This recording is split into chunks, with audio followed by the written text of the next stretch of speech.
il suffit de réfléchir un peu. La vie regorge d'ingéniosité.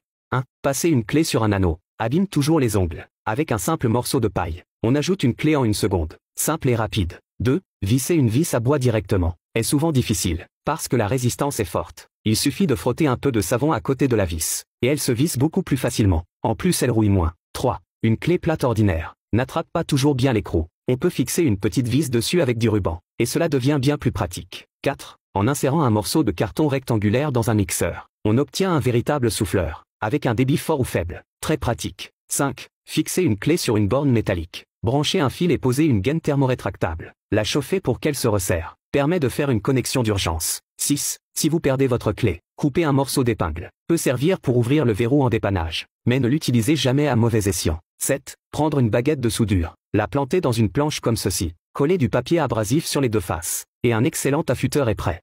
Les lames deviennent vraiment tranchantes. Astuce cuisine que tu dois absolument connaître. 1. Évier bouché ou qui sent mauvais, verse une cuillère de bicarbonate de soude, 2 gouttes de liquide vaisselle et un peu de vinaigre blanc. Attends 10 minutes, puis rince avec de l'eau chaude. Résultat, plus de mauvaise odeur, plus de bouchons. 2.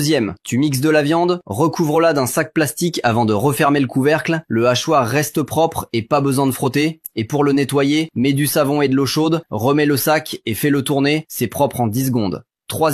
Ta gazinière est pleine de graisse, saupoudre du bicarbonate, ajoute du liquide vaisselle et un peu de vinaigre blanc. Laisse agir 10 minutes, puis frotte doucement, tout redevient brillant comme neuf. 4. Ta bouilloire est pleine de calcaire, mets des pelures de pommes de terre, une coquille d'œuf et un peu de vinaigre, fais bouillir, secoue et tout le tartre se décroche sans effort. 5.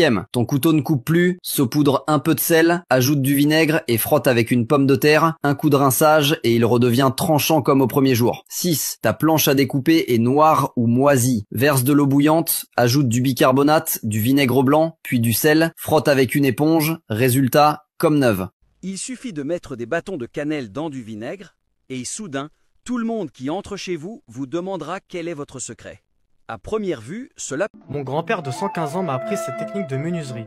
Avant, lorsque je joignais 2 planches, je clouais toujours les clous tout droit. C'est une erreur. Il m'a appris à les enfoncer en billets et les résultats est bien plus solide. Les jeunes menuisiers visent souvent directement leurs vis. Les plus expérimentés coupent d'abord la tête de la vis. Ainsi, le bois précieux ne se fondra jamais. Quand on vise 2 planches ensemble, elles ne s'alignent pas toujours parfaitement. Utilise 2 aimants pour marquer l'emplacement.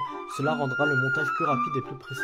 Lorsqu'on perce du bois, le forêt dévisse souvent du centre. Il suffit de planter 3 petits clous autour du point de perçage. Tu n'auras plus jamais de problème de précision.